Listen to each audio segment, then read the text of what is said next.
Hi friends, ಎಲ್ಲರೂ ಹೇಗಿದ್ದೀರಾ? ಇವತ್ತು ಬಂದು ಶನಿವಾರ. ಇವಾಗ ವಿಡಿಯೋನ ಸ್ಟಾರ್ಟ್ ಮಾಡಿದ್ದೀನಿ. ಟೈಮ್ ಬಂದು 9:45. ಹಾಗೆ ಇಬ್ಬರು ಸುಂದರಿಯರು ಇಲ್ಲಿ ನಿದ್ದೆ ಮಾಡ್ತಿದ್ದಾರೆ. ಹಾಗೆ ಒಬ್ಬ ಸುಂದರಿ ಮೇಲಿದ್ದಾಳೆ. ಅವಳಿಗೆ ಆರೈಕೆ ಎಲ್ಲ ಮಾಡ್ತಾ ಇದ್ದೀನಿ. ನಿನ್ನೆಲ್ಲ ಹೋಗ್ಬಿಟ್ಟು ಫುಡ್ಡೆಲ್ಲ ಅಲ್ಲೇ ಹಾಕಿ ಮತ್ತು ಅನ್ನ ಎಲ್ಲ ಹಾಕಿ ಕಲಸಿಟ್ಟು ಹಾಕಿ ಬಂದಿದ್ದೆ. ಬೆಳಗ್ಗೆ ಹೋಗಿ ನೋಡಿದ್ದೀನಿ, ಮರಿಗಳು ಕಾಣಿಸ್ತಾ ಇಲ್ಲ. ಅದು ಬೆಕ್ಕನ ಹೊರಗಡೆನೂ ಬರ್ತಿಲ್ಲ. ಎಳ್ದು ನೋಡೋಣ ಅಂದರೆ ಬರೋದೇ ಇಲ್ಲ. ಅದು ಭಯ, ನನ್ನ ಮರಿನ ಯಾರಾದರೂ ಎತ್ಕೊಂಡು ಹೊಟ್ಟೋಗ್ಬಿಡ್ತಾರೆ ಅಂತೇಳಿ. ಅದಕ್ಕೆ ಅನ್ನ ಖಾಲಿಯಾಗಿದೆ. ಇವಾಗ ಅನ್ನ ಕಲಿಸ್ಕೊಂಡೋಗಿ ತೊಗೊಂಡೋಗಿ ಮತ್ತೆ ಹಾಕ್ಬಿಟ್ಟು ಮತ್ತೆ ನೋಡ್ಕೊಬರ್ತೀನಿ. ಅಲ್ಲಿ ಪಾಪ ಹಿಂಸೆ ಅದು. ಅದು ಅಂದರೆ ಬೆಕ್ಕು ಇದೆಯಲ್ಲ, ಆ ಪ್ಲೇಸ್ ಏನಂದರೆ ಟರ್ನು ಮಾಡೋಕ್ಕಾಗಲ್ಲ, ಏನೂ ಇಲ್ಲ, ಆ ಥರ ಇದೆ ಆ ಪ್ಲೇಸು. ಅಂದರೆ ಈಗ ಅದು ಬೇರೆ ಜಾಗ ಈಗ ಹೋಗಲ್ಲ, ಒಂದು ಸ್ವಲ್ಪ ದಿನ ಅಲ್ಲೇ ಇರುತ್ತೆ.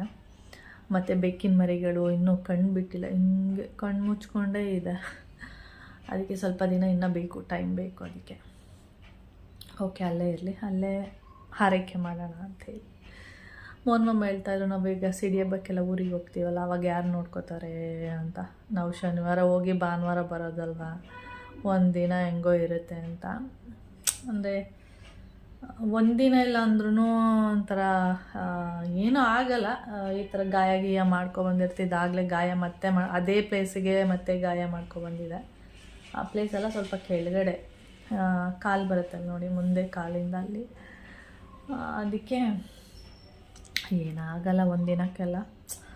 ಏನಾದರೂ ಆದರೆ ಆದರೂ ಹಣೆ ಬರ ಚೆನ್ನಾಗಿದ್ರೆ ಚೆನ್ನಾಗಿರುತ್ತೆ, ಏನೂ ಆಗಲ್ಲ. ಆದರೆ ಏನಾದರೂ ಆಗಲೇಬೇಕು ಅಂದರೆ ಹಾಗೆ ಆಗುತ್ತೆ ಅಷ್ಟೇ ಅಂದ್ಕೊಂಡೆ. ಅದಕ್ಕೆ ಇವಾಗ ಹೋಗ್ಬಿಟ್ಟು ಮತ್ತೆ ಆಮೇಲೆ ಹೋಗ್ತೀನಿ. ಅನ್ನ ಸ್ವಲ್ಪ ಕಲಿಸ್ಕೊಂಡೋಗಿ ತೊಗೊಂಡೋಗಿ ಹಾಕ್ಬಿಟ್ಟು ಹಾಗೆ ಮಾತಾಡಿಸ್ಕೊಂಡು ಬರ್ತೀನಿ, ನೋಡಿಕೊಂಡು. ಒಂಥರ ಖುಷಿ ಅಲ್ವಾ, ಪುಟ್ಪುಟಾಣಿ ಮರಿಗಳು. ಅದರಿಂದ ಓಕೆ. ಇವಾಗ ಮೋನ್ಮಮ್ಮಂಗೆ ಇವತ್ತು ಶನಿವಾರ ಅಂದ ತಕ್ಷಣ ನಾನ್ ವೆಜ್ ಇರುತ್ತಲ್ವ, ಏನು ತರಲಿ ಅಂತ ಕೇಳಿದ್ರು. ಅದಕ್ಕೆ ನಾನು ಕೈಮಾ ತೊಗೊಬನ್ನಿ ಅಂತ ಹೇಳಿದ್ದೀನಿ. ಯಾಕೆ ಅಂದರೆ ಮೋನ್ಮಮ್ಮನಿಗೆ ಅವತ್ತು ಹೇಳ್ತಾಯಿದ್ರು, ಇಟ್ಕಿನ ಬೇಳೆ ಎಲ್ಲ ಹಾಕ್ಬಿಟ್ಟು ಕೈಮಾ ಮಾಡಿ ತಿನ್ನಬೇಕು ಅಂತ. ಅದಕ್ಕೆ ಮಾಡಿ ಇಟ್ಟಿದ್ದೀನಲ್ವ, ಅದಕ್ಕೆ ಇದು ಹಾಕಿ ಕೊಟ್ಬಿಡೋಣ. ಅಂದರೆ ಇಟ್ಕಿನ ಬೇಳೆ ಹಾಕಿ ಕೈಮಾ ಸಾಂಬಾರು ಮಾಡಿ ಕೊಡೋಣ. ಮತ್ತೇನು ಅವರೆಲ್ಲ ಸ್ವಲ್ಪ ಕಡಿಮೆನೇ ಸಿಕ್ಕಿದ್ರೂ ಅಷ್ಟು ಚೆನ್ನಾಗಿರಲ್ಲ, ಹುಳ ಆಗಿರುತ್ತೆ, ಉಳುಕಿರುತ್ತೆ ಕಾಳುಗಳು. ಅದಕ್ಕೆ ಮಾಡಿಕೊಡ್ತೀನಿ, ತೊಗೊಬನ್ನಿ ಅಂತ ಹೇಳಿದ್ದೀನಿ.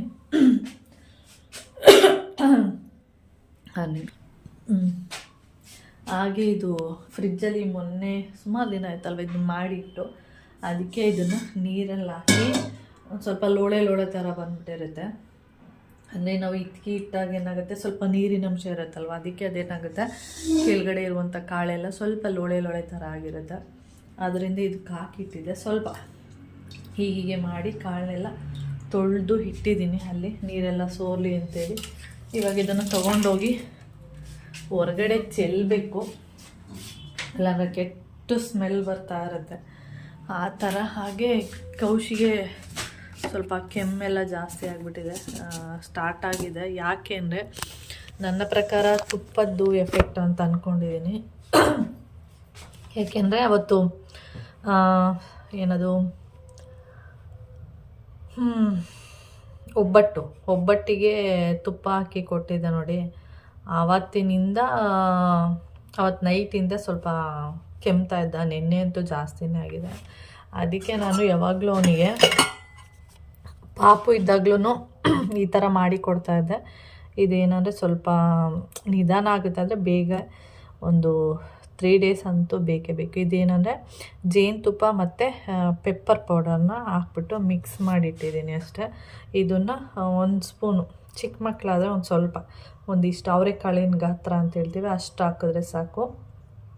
ದೊಡ್ಡವರಾದರೆ ಒಂದು 1/4 ಟೀ ಸ್ಪೂನು ಕುಡಿದ್ಬಿಟ್ಟು ಇದನ್ನು ಈಗ ಕುಡಿಯೋದು ಅಂದರೆ ಯಾವ ಥರ ಅಂದರೆ ನಿಧಾನಕ್ಕೆ, ಹಿಂಗೆ ಗುಳುಕ್ಕಂತ ನುಂಗಬಾರ್ದು. ಅಂದರೆ ಟ್ಯಾಬ್ಲೆಟ್ ನುಂಗ್ತೀವಲ್ಲ ಆ ಥರ ಎಲ್ಲ ನುಂಗಬಾರ್ದು. ಸ್ವಲ್ಪ ತೊಗೊಂಡು ಸ್ಪೂನಲ್ಲಿ 1/4 ಸ್ಪೂನ್ ತೊಗೊಂಡು ನಾಲ್ಗೆ ಹಾಕ್ಕೊಂಡು ಅದನ್ನ ಚಾಕ್ಲೇಟ್ ಥರ ಈ ಥರ ಚಾಕ್ಲೇಟ್ ಥರ ಅದನ್ನು ಚೀಪ್ತಾ ಇರಬೇಕು, ಚೀಪಿ ಅದನ್ನು ನುಂಗಬೇಕು. ಆವಾಗ ಅದು ಗಂಟ್ಲಿಗೆ ನಿಧಾನಕ್ಕೆ ಒಂದು ಒಳ್ಳೆ ಎಫೆಕ್ಟ್ ಕೊಡುತ್ತೆ. ಜೇನುತುಪ್ಪನೂ ಒಳ್ಳೆಯದು ಕೆಮ್ಮಿಗೆ, ಮತ್ತು ಪೆಪ್ಪರು ಕೂಡ ತುಂಬ ಒಳ್ಳೆಯದು. ಆಮೇಲೆ ಅದು ತೊಗೊಂಡಾದಮೇಲೆ ಅದು ಖಾರವಾಗಿರುತ್ತೆ ಗಂಟ್ಲಲ್ಲಿ. ಆಮೇಲೆ ಏನಾಗುತ್ತೆ ಅಂದರೆ ಸ್ವಲ್ಪ ಟೈಮ್ ತೊಗೊಳುತ್ತೆ ಅದು, ಅಂದರೆ ಖಾರವಾಗಿರುತ್ತಲ್ಲ. ಆವಾಗ ನೀವು ನೀರೆಲ್ಲ ಕುಡಿಯೋಕ್ಕೆ ಹೋಗ್ಬಾರ್ದು. ಅದನ್ನು ತೊಗೊಂಡ್ಮೇಲೆ ಒಂದು 1/2 hour ಆದರೂ ನೀರು ಕುಡಿಲೇಬಾರ್ದು.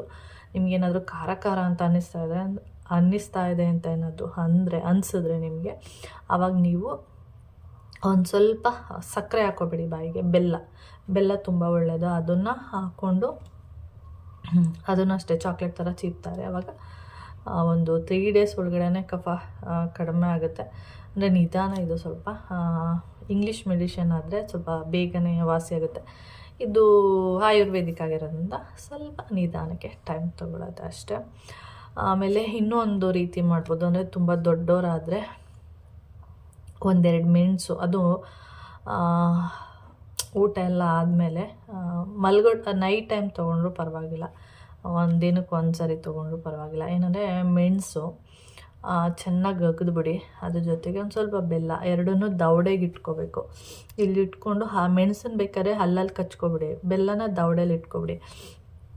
1-2 ಮೆಣಸು ಸಾಕು. ಅದನ್ನ ಅಗ್ದುಬಿಟ್ಟು ಹಿಂಗೆ ಇಟ್ಕೊಂಡು, ಅಂದರೆ ತುಂಬ ನೈಸ್ ಆಗಲ್ಲ, ಒಂಥರ ತರ್ತರಿಯಾಗಿ ಸ್ವಲ್ಪ ಸುಮ್ಮನೆ ಅದು ನೀರಿನ ಅಂಶ ಬರಬೇಕು, ಅಂದರೆ ಖಾರದ ಅಂಶ ಇರುತ್ತಲ್ಲ ಅದು ಬರಬೇಕಷ್ಟೆ. ಅದನ್ನು ಅಗ್ದು ಹಲ್ಲಲ್ಲಿ ಇಟ್ಕೊಂಡು ಬೆಲ್ಲನ ದವಡೆಗೆ ಒತ್ತರಿಸ್ಕೊಬಿಡಿ, ಇಲ್ಲ ಸೈಡಲ್ಲಿ ಇಟ್ಕೊಬಿಡಿ.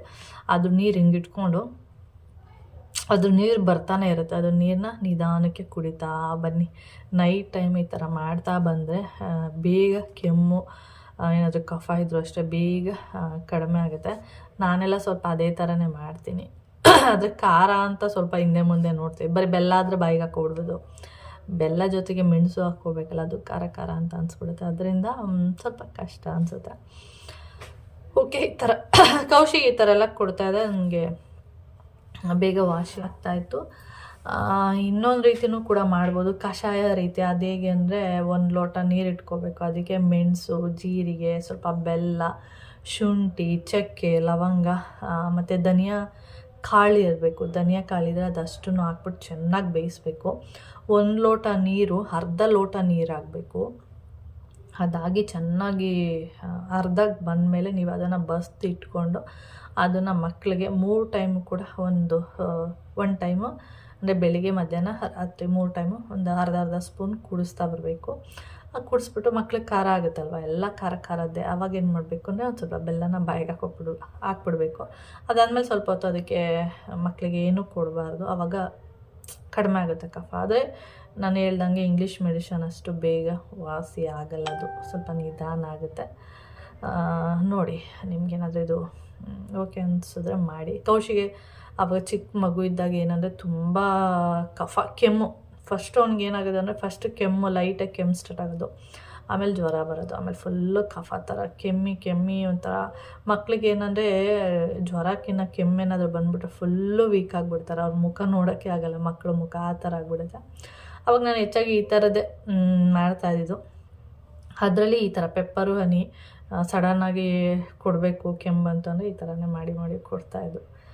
ಆಮೇಲೆ ಒಂದು 5-6 ವರ್ಷ ತನಕ ಚಿಕ್ಕ ಮಕ್ಕಳಿಗೆಲ್ಲ ಕೆಮ್ಮು ಈ ಥರದ್ದೆಲ್ಲ ಸ್ವಲ್ಪ ಜಾಸ್ತಿನೇ ಇರುತ್ತೆ. ಜ್ವರ ಬರುವಂಥದ್ದು, ಕೆಮ್ಮು ಅಂತೆ, ನೆಗಡಿ ಅಂತೆ, ಕೋಲ್ಡ್ ಅಂತ ಅಂದ್ಕೊಂಡು ಆಗ್ತಾನೆ ಇರುತ್ತೆ. ಒಂದು 6 ವರ್ಷ ಆಗ್ತಿದ್ಮೇಲೆ 6ರಿಂದ 7 ವರ್ಷ ಆಗ್ತಾಯಿದ್ದಾಗ ಅದು ನಿಧಾನಕ್ಕೆ ಆಟೋಮೆಟಿಕ್ಕಾಗಿ ಕಡಿಮೆ ಆಗುತ್ತೆ.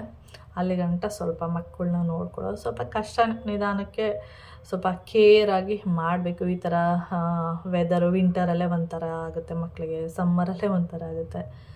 ಆ ಥರ ನೋಡಿ, ಈ ಥರದ್ದೆಲ್ಲ ಮಾಡಿ ಕೊಡ್ತೀನಿ ಅಂದರೆ ಕೊಡಿ, ತುಂಬ ಒಳ್ಳೆಯದು, ಏನು ಎಫೆಕ್ಟ್ ಇರೋಲ್ಲ. ಅದಕ್ಕೆ ಖಾರ ಇದ್ದಾಗ ಸ್ವಲ್ಪ ಬಾಯಿಗೆ ಬೆಲ್ಲ ಕೊಟ್ಟರೆ ಒಳ್ಳೆಯದು. ಸಕ್ಕರೆ ಕೊಡಬೇಡಿ, ಅದು ಶೀತ ಅಲ್ವಾ, ಅದರಿಂದ ಬೆಲ್ಲ ಬಾಯಿಗೆ ಒಂದು ಸ್ವಲ್ಪ ಚಿಟಕಿ ಬೆಲ್ಲ ಹಾಕ್ಬಿಟ್ರೆ ಸಾಕಾಗ ಸ್ವಲ್ಪ ಖಾರ ಕಡಿಮೆ ಆಗುತ್ತೆ. ಓಕೆ ಫ್ರೆಂಡ್ಸ್, ವೀಡಿಯೋ ಆಮೇಲೆ ಮಾಡ್ತೀನಿ. ಸ್ವಲ್ಪ ಕೆಲಸಗಳುಂಟು, ಮಾಡೋಣ. ನಾನು ಬೆಕ್ಕಿಗೆ ಅನ್ನ ಕಲಿಸ್ಕೊಂಡು ಹೋಗಬೇಕು, ತೊಗೊಂಡೋದಾಗ ನಾನು ತೋರಿಸ್ತೀನಿ ನಮ್ಮ ಗುಮ್ಮನ. ಓಕೆ, ಇದು ಬಂದು ಬೆಕ್ಕು ಮರಿ ಹಾಕಿದ್ದು ನೆಕ್ಸ್ಟ್ ಡೇದು ವೀಡಿಯೋ ಇದು. ನಾನು ಬೆಳಿಗ್ಗೆನೇ ಅದಕ್ಕೆ ಬೆಳಿಗ್ಗೆ ಅಂದರೆ ಒಂದು 9 ಗಂಟೆ ಇರಬೇಕು, ಹಾಲು ಮತ್ತು ಅನ್ನ ಎರಡನ್ನೂ ಕಲಿಸ್ಕೊಂಡೋಗಿ ಹಾಕಿದ್ದೆ. ಅಂದರೆ ರಾತ್ರಿ ಒಂದು ಸರಿ ಹಾಕಿದ್ದೆ, ಅದು ಮನೆಗೆ ಬಂದು ತಿನ್ನೋದು ಬೇಡ ಇಲ್ಲೇ ತಿನ್ನಲಿ ಅಂತೇಳಿ, ಮರಿ ಇರುತ್ತಲ್ವ ಅದು ಬಿಟ್ಟು ಬರಲ್ಲ ಅಂತೇಳಿ. ಆಮೇಲೆ ಬೆಳಿಗ್ಗೆ ಒಂದು ಸರಿ ಹೋಗಿದ್ದೆ, ಹೋಗಿ ನೋಡಿ ಬಂದೆ, ಇದೇ ಥರನೇ ಮಲ್ಕೊಂಡಿತ್ತು. ಅಂದರೆ ಆ ಪ್ಲೇಸ್ ಏನಿದೆ ಸ್ವಲ್ಪ ಹೋಗೋದಕ್ಕೆ ಮತ್ತು ಬರೋದಕ್ಕೆ ಸ್ವಲ್ಪ ಕಷ್ಟ ಆಗುತ್ತೆ ಅನಿಸುತ್ತೆ ಬೆಕ್ಕಿಗೆ. ಅದಕ್ಕೆ ನಾನು ಅಲ್ಲೇ ಇರಲಿ ಆರಾಮಾಗಿ ಅಂತೇಳಿ ಬೆಳಿಗ್ಗೆ ಖುಷಿಯಿಂದ ಅನ್ನ ಮತ್ತು ಹಾಲು ಕಲಿಸ್ಕೊಂಡು ಹೋಗ್ಬಿಟ್ಟು ಅದರಲ್ಲಿ ಒಂದು ಬೌಲಲ್ಲಿ ಹಾಕಿದೆ. ಹಾಕಿದ್ದಾದಮೇಲೆ ನಾನು ಮರಿನ ನೋಡೋಣ ಅಂಥೇಳಿ, ಅಂದರೆ ಪುಟಾಣಿ ಮರಿ ಇರುವಾಗ ಒಂಥರ ಖುಷಿಯಾಗುತ್ತೆ ನೋಡೋದಕ್ಕೆ, ಅದಕ್ಕೆ ನೋಡೋಣ ಅಂಥೇಳಿ ನೋಡ್ತಾಯಿದ್ದೆ. ಇದು ನೋಡಿದೆ, ಅಂದರೆ ಒಂದು ಮರಿನ ನೋಡಿದೆ, ಖುಷಿಯಾಯಿತು. ಕಣ್ಣು ನೋಡಿ ಕಣ್ಣೇ ಬಿಟ್ಟಿಲ್ಲ ಅದು. ಆಮೇಲೆ ಇದು ನೋಡಾದಮೇಲೆ ಇನ್ನೊಂದು ಮರಿ ಕಾಣಿಸ್ತಾ ಇರಲಿಲ್ಲ ನನಗೆ, ನೋಡಿ ಅಲ್ಲೇ ಇದೆ ಆದರೆ ಕಾಣಿಸ್ತಾ ಇರಲಿಲ್ಲ. ಅದನ್ನು ನೋಡೋಣ ಅಂದ್ಬಿಟ್ಟು ಅದನ್ನು ಎತ್ಕೊಳ್ಳೋಕ್ಕೆ ಅಂತ ಅಂದರೆ ಹೊರಗಡೆ ತೆಗೆದು ಮುಂದೆ ಇಡೋಣ ಅಂತ ಹೋಗಿದ್ದು ನಾನು. ಅಂದರೆ ಬೆಕ್ಕಿದೆಯಲ್ಲ, ಬೆಕ್ಕಿನ ಬಾಯಿ ಮುಂದೆ ಇಡೋಣ ಅಂತ ಅಂದ್ಕೊಂಡಿದ್ದು. ನೋಡಿದರೆ ಒಂದು ಚೆನ್ನಾಗಿದೆ, ಇದು ನೋಡಿದರೆ ಯಾವಾಗ ಸತ್ತೋಗಿದೆ ಅಂತಲೇ ಗೊತ್ತಿಲ್ಲ ಪಾಪ. ನೋಡಿದರೆ ಬೆಕ್ಕೇನಾದರೂ ಕಾಲಲ್ಲಿ ತುಳಿದ್ಬಿಟ್ಟಿದೆಯಾ ಏನೂ ಗೊತ್ತಿಲ್ಲ. ಏಕೆಂದರೆ ಸ್ಪೇಸ್ ಏನಿದೆ ಆ ಜಾಗ, ಅದಕ್ಕೆ ಟರ್ನ್ ಮಾಡೋಕ್ಕೂ ಆಗಲ್ಲ ಬೇಕು, ಆ ಥರ ಸ್ಪೇಸು. ಅದಕ್ಕೇನಾದರೂ ಕಾಲಲ್ಲೇನಾದರೂ ತುಳಿದ್ಬಿಟ್ಟು ಸತ್ತೋಗಿರ್ಬೋದು ಅಂತ ನಾನು ಅಂದ್ಕೊಂಡೆ. ಆಮೇಲೆ ಪಾಪ ಒಂದು ಏನೋ ಸತ್ತೋಗ್ಬಿಟ್ಟಿದೆ, ಇನ್ನೊಂದಾದರೂ ಉಳಿಸ್ಕೊಳ್ಳೋಣ ಅಂದ್ಬಿಟ್ಟು ಒಂದು ಡಬ್ಬ ಇಟ್ಟಿದೆ ನೋಡಿ. ಫಸ್ಟ್ ಅದು ಮರಿ ಹಾಕೋದಕ್ಕಿಂತ ಮೊದಲೇ ಒಂದು ಡಬ್ಬ ಇಟ್ಟಿದೆ, ಆ ಡಬ್ಬದಲ್ಲಿ ಮಲ್ಕೊಳ್ಳಿ ಅಂದ್ಬಿಟ್ಟು ನಾನು ಈ ಮರಿನ ಒಂದು ಸೈಡಿಗೆಲ್ಲ ಎತ್ತಿಟ್ಬಿಟ್ಟು ಆಮೇಲೆ ಏನು ಮಾಡಿದೆ, ನನಗೆ ಅದೇ ಪಾಪ ಬೇಜಾರಾಗೋಯ್ತು ನೋಡಿಬಿಟ್ಟು. ಆಮೇಲೆ ಅಳುನೂ ಕೂಡ ಬಂತು. ಅಯ್ಯೋ ಪಾಪ ನೆನ್ನೆ ತಾನೇ ಹುಟ್ಟಿ ಆವಾಗಲೇ ಇವತ್ತಿಲ್ಲ ಅಂದರೆ ಬೇಜಾರಾಗುತ್ತಲ್ವ. ಅದಕ್ಕೆ ಗೊತ್ತೇ ಇಲ್ಲ ಮರಿ ಸತ್ತೋಗಿದೆ ಅಂತ. ಅದಕ್ಕೆ ಏನು ಅಂದ್ಕೊಂಡಿದ್ದೆ ಅಂದರೆ ಜೀವ ಇದೆ ಅಂತಲೇ ಅಂದ್ಕೊಂಡಿರೋದು. ನಾನು ಏನಕ್ಕೆ ಮರಿ ಸತ್ತೋಗಿದೆ ಅಂತಂದರೆ, ನಾನು ತಿಳ್ಕೊಂಡಿರುವಂಥದ್ದು ಆ ಸ್ಪೇಸು ಆ ಥರ ಇರೋದ್ರಿಂದ ಎಲ್ಲೋ ಕಾಲಲ್ಲಿ ತುಳಿದ್ಬಿಟ್ಟಿದೆ ಅನ್ನೋದು ನನಗೆ ಅನಿಸಿದ್ದು. ಅದಕ್ಕೆ ನಾನು ಆ ಡಬ್ಬದಲ್ಲಿ ಮಲಗಿಸೋಣ ಅಂದ್ಬಿಟ್ಟು ಇವಾಗ ಆ ಡಬ್ಬಕ್ಕೆ ಇದೇ ಬಟ್ಟೆ ಏನಿದೆ ಅದೇ ಬಟ್ಟೆನೇ ಆ ಡಬ್ಬದಲ್ಲಿ ಹಾಕ್ಬಿಟ್ಟು ಮಲಗಿಸ್ತಾ ಇದ್ದೀನಿ. ಅಷ್ಟು ಬೇಗ ಇದಕ್ಕೆ ಏನಾಗಿದೆ, ನನ್ನ ಮರಿನ ಎತ್ಕೊಂಡು ಹೋಗ್ಬಿಡ್ತಾರೆ, ಅದಕ್ಕೆ ಭಯ ಬಂದುಬಿಟ್ಟಿದೆ. ನನ್ನ ಮರಿನ ಏನೋ ಮಾಡಿಬಿಡ್ತಾಳೆ ಅಂತನೋ ಏನೋ ಭಯ ಬಂದುಬಿಟ್ಟಿದೆ, ಎತ್ಕೊಂಡು ಹೋಗ್ಬಿಡ್ತಾಳೆ ಅಂದ್ಬಿಟ್ಟು ನಾನು ಅದಕ್ಕೆ ಆ ಥರ ಅನಿಸ್ಬಿಟ್ಟಿದೆ. ಅದಕ್ಕೆ ನಾನು ಇಲ್ಲಿ ರೆಡಿ ಮಾಡ್ತಾಯಿದ್ದೆ, ಆ ಡಬ್ಬಕ್ಕೆ ಬಟ್ಟೆ ಎಲ್ಲ ಹಾಕ್ಬಿಟ್ಟು ರೆಡಿ ಮಾಡ್ತಾಯಿದ್ದೀನಿ. ಅಷ್ಟು ಬೇಗ ಅದು ಆ ಮರಿನ, ಅಂದರೆ ಸತ್ತೋಗಿದೆಯಲ್ಲ ಆ ಮರಿನ ಎತ್ಕೊಂಡು ಓಡ್ತಾ ಇದೆ. ನಾನು ಇದೆಲ್ಲಿ ಓಡ್ತಾ ಇದೆ ಅಂದರೆ ಅದಕ್ಕೆ ನಾನು ಫಸ್ಟ್ ಹೇಳ್ದಂಗೆ ಭಯ ಬಂದುಬಿಟ್ಟಿದೆ, ಏನೋ ಮಾಡಿಬಿಡ್ತಾಳೆ ಅಂಥೇಳಿ. ಆಮೇಲೆ ಇನ್ನೊಂದು ವಿಷಯ ಏನಂದರೆ, ನನಗೆ ಬಾಯಲ್ಲಿ ಹುಣ್ಣಾಗಿರೋದ್ರಿಂದ ಸ್ವಲ್ಪ ಮಾತಾಡೋದಕ್ಕೆ ಕಷ್ಟ ಆಗ್ತಿದೆ. ಆದ್ರೂ ವೀಡಿಯೋ ಅಪ್ಲೋಡ್ ಮಾಡೋಣ, ಇದು ಬಂದು ಒಂದು 15 ಡೇಸ್ ವೀಡಿಯೋ ಅಲ್ವಾ, ಅಪ್ಲೋಡ್ ಮಾಡಿಬಿಡೋಣ ಅಂಥೇಳಿ ಮಾಡ್ತಾಯಿದ್ದೀನಿ ಅಷ್ಟೇ. ಓಕೆ, ಇವಾಗ ನೋಡಿ ಅದು ನಾನು ಅಲ್ಲಿ ಮರಿನ ಒಂದು ಡಬ್ಬದಲ್ಲಿ ಹಾಕಿ ಇಟ್ಟಿದ್ದೀನಿ. ಇದು ನೋಡಿ ಎತ್ಕೊಂಡು ಓಡ್ತಾ ಇದೆ. ಎಲ್ಲಿಗೆ ಎತ್ಕೊಂಡು ಹೋಗ್ಬೇಕು ಅಂತ ಅದಕ್ಕೆ ಗೊತ್ತಿಲ್ಲ, ಪ್ಲ್ಯಾನ್ ಇಲ್ಲ. ಏಕೆಂದರೆ ಅದಕ್ಕೆ ಭಯ, ನನ್ನ ಮರಿನ ಏನೋ ಮಾಡಿಬಿಡ್ತಾರೆ ಅನ್ನೋ ಭಯಕ್ಕೆ ಅದು ಎತ್ಕೊಂಡು ಈ ಕಾಂಪೌಂಡ್ ಬಿಟ್ಟು ಪಕ್ಕದ ಮನೆ ಕಾಂಪೌಂಡಿಗೆ ಎತ್ಕೊಂಡು ಹೊರ್ಟೋಯ್ತು. ಎಲ್ಲ ಎತ್ಕೊಂಡೋಯ್ತು ಏನು ಅಂತ ಗೊತ್ತಿಲ್ಲ. ಮತ್ತು ಸ್ವಲ್ಪ ಹೊತ್ತು ಬಿಟ್ಟು ಮತ್ತು ಇನ್ನೊಂದು ಮರಿನ ಡಬ್ಬದಲ್ಲಿ ಹಾಕಿಟ್ಟಿದ್ನಲ್ಲ ಅದನ್ನು ಕೂಡ ಬಂದು ಎತ್ಕೊಂಡೋಯ್ತು. ಅದಕ್ಕೆ ಇದು ಫಸ್ಟ್ ಎತ್ಕೊಂಡೋಗಿರುವಂಥದ್ದು ಸತ್ತೋಗಿರುವಂಥ ಮರಿ, ಅದಕ್ಕೆ ಗೊತ್ತೇ ಇಲ್ಲ ಮರಿ ಸತ್ತೋಗಿದೆ ಅಂತಲೇ. ಎತ್ಕೊಂಡು ಓಡ್ತಿದೆ, ಆ ಕಡೆಯಿಂದ ಈ ಕಡೆಗೆ ಓಡೋದು, ಈ ಕಡೆಯಿಂದ ಆ ಕಡೆ ಓಡೋದು. ಹೋಗ್ಬಿಟ್ಟು ತೊಗೊಂಡೋಗಿ ಎಲ್ಲೋ ಇಟ್ಬಿಟ್ಟು ಬಂತು. ಸ್ವಲ್ಪ ಹೊತ್ತಿಗೆ ಬಂದು ಮತ್ತೆ ಈ ಮರಿ ಏನಿದೆ ಇದಕ್ಕೆ ಜೀವ ಇದೆ, ಮತ್ತು ಇದನ್ನು ಕೂಡ ಅದು ಎತ್ಕೊಂಡೋಯ್ತು. ನಾನೆಲ್ಲೋ ಇಲ್ಲಿ ಮಲ್ಕೊಳ್ಳಿ ಆರಾಮಾಗಿರಲಿ ಅಂತ ನನ್ನ ಪ್ಲ್ಯಾನು. ಅದು ನೋಡಿದ್ರೆ ನನ್ನ ಮರಿನೂ ಏನೋ ಮಾಡಿಬಿಡ್ತಾರೆ ಅಂಥೇಳಿ ಆದರೂ ಅದು ಭಯಕ್ಕೆ ಅದು ಬೇರೆ ಕಡೆ ಎತ್ಕೊಂಡೋಯ್ತು. ಆಮೇಲೆ ಎತ್ಕೊಂಡೋದ್ಮೇಲೆ ಅದಕ್ಕೆ ಗೊತ್ತಿಲ್ಲ ಏನಾಯಿತು ಅಂತ, ಬಂದ್ಬಿಟ್ಟು ಇಲ್ಲಿ ಅಂದರೆ ಈ ಜಾಗ ಏನಿದೆ ಇಲ್ಲಿ ಬರೋದು ಕಿರ್ಚೋದು, ಬರೋದು ಕಿರ್ಚೋದು, ಅದೇ ಥರನೇ ಮಾಡ್ತಾಯಿತ್ತು. ನಾನು ಅದನ್ನು ಕೇಳೋದು ಎಲ್ಲಿ ಬಿಟ್ಟು ಬಂದೆ ಮರಿನ. ನನಗೆ ಅನಿಸಿದೆ ಅಂದರೆ ಎಲ್ಲೋ ಬಿಟ್ಟು ಬಂದುಬಿಟ್ಟಿದೆ, ಬಿಟ್ಟು ಬಂದು ಅದಕ್ಕೆ ಮರಿನ ಎಲ್ಲಿ ಬಿಟ್ಟಿದ್ದೀನಿ ಅಂತಲೇ ಗೊತ್ತಿಲ್ಲ, ಅದಕ್ಕೆ ಈ ರೀತಿ ಕಿರ್ಚ್ಕೊಳ್ತಿದೆ ಅಂತ ನಾನು ಅಂದ್ಕೊಂಡಿದ್ದೆ. ನೋಡಿ ಇದು ನೋಡಿ ಮರಿನ ಎತ್ಕೊಂಡೋಯ್ತು, ಎರಡೂ ಎತ್ಕೊಂಡೋಯ್ತು. ಒಂದೂ ಎತ್ಕೊಂಡೋಗಿದ್ದು ನೋಡಿದೆ, ಇನ್ನೊಂದೂ ಕೂಡ ಎತ್ಕೊಂಡೋಯ್ತು, ನಾನೇ ನೋಡಿದ್ದೀನಿ. ಆದರೆ ಇಲ್ಲಿ ಬಂದು ಅವಾಗಿಂದ ಕಿರ್ಚ್ತಾ ಇದೆ, ಎಲ್ಲಿದೆ ಅಂತ ಇಲ್ಲೆಲ್ಲ ಮನೆಯೆಲ್ಲ ಹುಡುಕ್ತಾ ಇದೆ. ನೋಡಿದ್ರೆ ಆ ಕಡೆ ಕಾಂಪೌಂಡಿಗೆ ಎತ್ಕೊಂಡು ಹೋಗಿದೆ, ಆದರೆ ಕಿರ್ಚ್ತಾ ಇದೆ ಇಲ್ಲಿ ಬಂದ್ಬಿಟ್ಟು. ಏನು ಮಾಡೋದು ಅಂತ ಗೊತ್ತಾಗ್ತಾ ಇಲ್ಲ. ನೋಡೋಣ, ಅಷ್ಟೊತ್ತಿಂದ ಇಲ್ಲೇ ಓಡಾಡ್ತಾ ಇದೆ, ಗೊತ್ತಿಲ್ಲ ಏನಕ್ಕೆ ಓಡಾಡ್ತಿದೆ, ಅಥವಾ ಬೇರೆ ಜಾಗ ಏನಾದರೂ ಹುಡುಕ್ತಿದ್ಯಾ ಅದಕ್ಕೆ ಏನೋ ಗೊತ್ತಿಲ್ಲ. ನೋಡಿ ಇಲ್ಲೇ ಕುತ್ಕೊಂಡಿದ್ದಾಳೆ. ಮರಿಯಲ್ಲಿ ಗುಮ್ಮಿ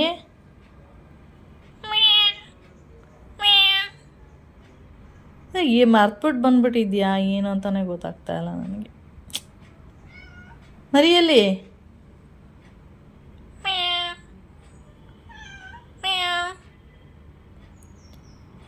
ಮರಿಯಲ್ಲಿ ಮರಿ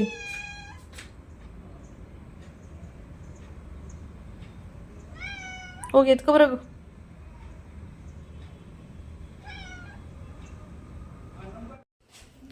ಟೈಮ್ ಬಂದು ಇವಾಗ 2:30 ಆಗಿದೆ. ನಾನು ಸಾಂಬಾರೆಲ್ಲ ಮಾಡಿದೆ, ಸಾಂಬಾರು ಮಾಡಿದ್ದೀನಿ, ಹಾಗೆ ರೈಸ್ ಕೂಡ ಮಾಡಿದ್ದೀನಿ. ನೋಡಿ ಕೈಮಾ ಸಾಂಬಾರು ರೆಡಿ ಆಯಿತು. ಇದಕ್ಕಿನ ಬೇಳೆ ಎಲ್ಲ ಹಾಕ್ಬಿಟ್ಟು ಮಾಡಿದ್ದೀನಿ. ಇಲ್ಲ, ಅಪ್ಪ ಬಂದಮೇಲೆ ಮಾಡೋಣ ಅಂದ್ಕೊಂಡೆ, ಅಪ್ಪ ಇನ್ನೂ ಬರಲಿಲ್ಲ, ತಿಂಡಿನೇ ತಿಂದಿಲ್ಲ ಪಾಪ. ನೋಡಿ ಕೈಮಾ ಸಾಂಬಾರು, ಮಟನ್ ಕೈಮಾ, ಅವರೆಕಾಳು, ಇದಕ್ಕಿನ ಅವರೆಕಾಳು ಮಾಡಿದ್ದೀನಿ. ನೋಡಲ್ಲಿ ಕಿರ್ಚ್ಕೊತಾ ಬೇಕು, ಅದು ಮರಿನೇ ಎಲ್ಲಿ ಬಿಟ್ಟಿದ್ದೀನಿ ಅಂತಾನೆ ಅದಕ್ಕೆ ಗೊತ್ತಿಲ್ಲ. ನೋಡಿ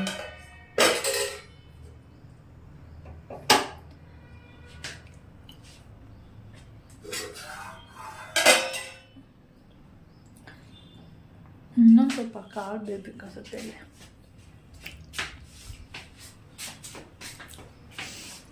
ನಮ್ಮಮ್ಮ ಇಲ್ಲ, ಹೊಟ್ಟೆ ಬಂದಿದ್ದು ಲೇಟು, ಕಾಣಿಸಿಲ್ಲ, ನಮಗೆ ಗೊತ್ತಾಗಲ್ಲ ಅಷ್ಟೆ. ಅಮ್ಮ ಮನೇಲಿ ಎಲ್ಲ ಯಾವ ಥರ ಕೈಮಾ ಸಾಂಬಾರು ಮಾಡ್ತಾರೆ ಅಂದರೆ, ಫಸ್ಟು ಮಟನ್ ಸಾಂಬಾರೆಲ್ಲ ರೆಡಿ ಮಾಡಿ ಇಟ್ಕೊಂಡು ಆಮೇಲೆ ಕೈಮಾ ಉಂಡೆ ಕಟ್ಕೊಂಡಿರ್ತಾರೆ ನೋಡಿ, ಅದನ್ನು ಸಾಂಬಾರು ಒಳಗಡೆಗೆ ಬಿಡ್ತಾರೆ. ಆದರೆ ಇಲ್ಲಿ ಮೋಹನ್ಮಮ್ಮನಿಗೆ ಆ ಥರ ಇಷ್ಟ ಆಗಲ್ಲ. ಸ್ವಲ್ಪ ಎಣ್ಣೆ ಹಾಕಿ ಅದರಲ್ಲಿ ಸ್ವಲ್ಪ ಫ್ರೈ ಆಗೋ ಥರ ಬಿಡಬೇಕು, ಅಂದರೆ ಬೇಯಬೇಕು ಎಣ್ಣೆಲಿ, ಆಮೇಲೆ ಮಸಾಲೆ ಎಲ್ಲ ಹಾಕಿ ತಿನ್ನುವಂಥದ್ದು. ಇಲ್ಲಾಂದರೆ ಎಣ್ಣೆಲೆ ಫ್ರೈ ಮಾಡಿ ಕೊಟ್ಟರು ಕೂಡ ತಿಂತಾರೆ, ಚೆನ್ನಾಗಿರುತ್ತೆ ಅದು ಕೂಡ. ಓಕೆ, ಇವಾಗ 3/4 ಭಾಗ ಬೆಂದಿದೆ ಅವರೆಕಾಳೆಲ್ಲ, ಅಂದರೆ ಹಿಚ್ಕಿನ ಬೇಳೆ. ಈಗ ಸಾಂಬಾರು ಬಿಸಿ ಇರೋದ್ರಿಂದ ಅದರಲ್ಲೇ ಬೆಂದೋಗ್ಬಿಡುತ್ತೆ. ನೋಡು ಕಿರ್ಚ್ಕೊಬಂದ್ಲು, ಎಲ್ಲೇ ಮರಿನ ಬಿಟ್ಟಿದ್ದೀನಿ ಅಂತ ಗೊತ್ತಿಲ್ವಲ್ಲ ಇದಕ್ಕೆ, ಮುಂಡೆದಕ್ಕೆ. ನೋಡಿ ಕಿರ್ತಿದ್ದಾಳೆ, ಮತ್ತೆ ಬಂದು ಕಿರ್ತಾರಲ್ಲ, ಮರಿ ಎಲ್ಲಿ ಬಿಟ್ಟಿದ್ದೀನಿ ಅಂತಾನೆ ಗೊತ್ತಿಲ್ಲ ಅದಕ್ಕೆ. ಕಚ್ಕೊಬರೋದಷ್ಟೇ ಅಲ್ಲ, ಹೆಲ್ಪ್ ಮಾಡಬೇಕು ಅನ್ನೋದೇ. ಗುರ್ರನ್ನೋದು ಹೇಳು ಮೆಡ್ಡಿ. ಭೂಮಿ ಏನೋ ಅದೇನೋ ಹೇಳಿರುತ್ತೆ ಇದಕ್ಕೆ, ಹಂಗೆ ಸುಮ್ಮನೆ ಬಿಟ್ರಾಕದ ಇದು.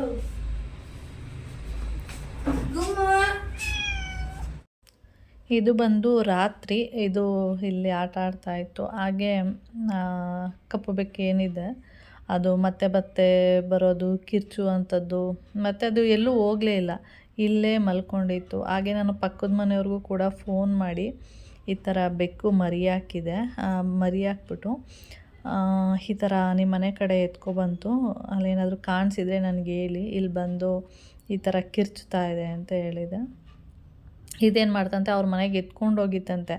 ಆ ಮಕ್ಳು ಇದ್ರಂತಲ್ಲ, ಅವ್ರೇನು ಮಾಡಿದ್ದಾರೆ ನೋಡಿಬಿಟ್ಟು, ಇಲಿ ಕಚ್ಕೊಬಂದ್ಬಿಟ್ಟಿದೆ ಅಂದರೆ ಇಲಿ ಎತ್ಕೊಬಂದ್ಬಿಟ್ಟಿದೆ ಅಂದ್ಬಿಟ್ಟು ಆವಾಗ ಓಡಿಸ್ಬಿಟ್ಟಿದ್ದಾರೆ ಅವರು. ಹೇಳಿದ್ರು ನನಗೆ, ಎತ್ಕೊಬಂದಿತ್ತಂತೆ, ಆದರೆ ಮರಿ ಅಂತ ಅವ್ರಿಗೆ ಗೊತ್ತಿಲ್ಲ, ಇಲಿ ಅಂದ್ಬಿಟ್ಟು ಓಡಿಸ್ಬಿಟ್ಟಿದ್ದಾರೆ ಅಂತ. ಮತ್ತು ಅದಾದಮೇಲೆ ಸುಮಾರು ಹೊತ್ತು ಹಿಂಗೆ ಕಿರ್ಚೋದು ಇದೇ ಥರನೇ ಮಾಡ್ತಾಯಿತ್ತು. ಆಮೇಲೆ ನಾನು ಸುಮ್ಮನೆ ಈ ಥರ ಬೈಯೋದು, ಮರಿನ ಎಲ್ಲ ಎತ್ಕೊಂಡು ಹೋಗ್ಬಿಟ್ಟು ಬಿಟ್ಟು ಬಂದ್ಬಿಟ್ಟು ಇಲ್ಲೆಲ್ಲ ಕಿರ್ತಿದ್ಯಾ ಹಾಗೆ ಹೀಗೆ ಅಂತ. ಪಾಪ ಅದಕ್ಕೇನು ಗೊತ್ತಾಗುತ್ತೆ, ಅದು ಇಲ್ಲಿ ಬಂದು ಜಾಗ ಹುಡ್ಕೋದಕ್ಕೆ ಮಾಡ್ತಿತ್ತಾ ಏನು ಅಂತ ಗೊತ್ತಿಲ್ಲ. ಮತ್ತು ಟೆರೆಸ್ ಮೇಲೆ ಹೋಗೋದು, ಮರಿ ಇತ್ತಲ್ಲ ಆ ಜಾಗಕ್ಕೆ ಹೋಗ್ಬಿಟ್ಟು ಅಲ್ಲಿ ಹೋಗಿ ಕಿರ್ಚೋದು. ಅದಕ್ಕೆ ನಾನು ಆ ಥರ ಅಂದ್ಕೊಂಡಿದ್ದೆ, ಎಲ್ಲೋ ಮರ್ತು ಬಂದುಬಿಟ್ಟಿದ್ಯಾ, ಎಲ್ಲಿ ಬಿಟ್ಟಿದೆ ಏನೂ ಗೊತ್ತಿಲ್ಲ. ಯಾಕೆಂದರೆ ಇಲ್ಲೆಲ್ಲ ಸುಮಾರು ಬಿಲ್ಡಿಂಗ್ ಎಲ್ಲ ಏನಂದರೆ ಖಾಲಿ ಇದೆ, ಎಲ್ಲಿ ಬಿಟ್ಟಿದೆ ಏನು ಅಂತ ಗೊತ್ತಾಗಲಿಲ್ಲ. ಓಕೆ ಫ್ರೆಂಡ್ಸ್, ಹಾಗೆ ನಾನು ಈ ವಿಡಿಯೋನ ಇಲ್ಲಿಗೆ ಎಂಡ್ ಮಾಡ್ತೀನಿ. ನೆಕ್ಸ್ಟ್ ವೀಡಿಯೋದಲ್ಲಿ ಸಿಗೋಣ. ಓಕೆ, ಬಾಯ್.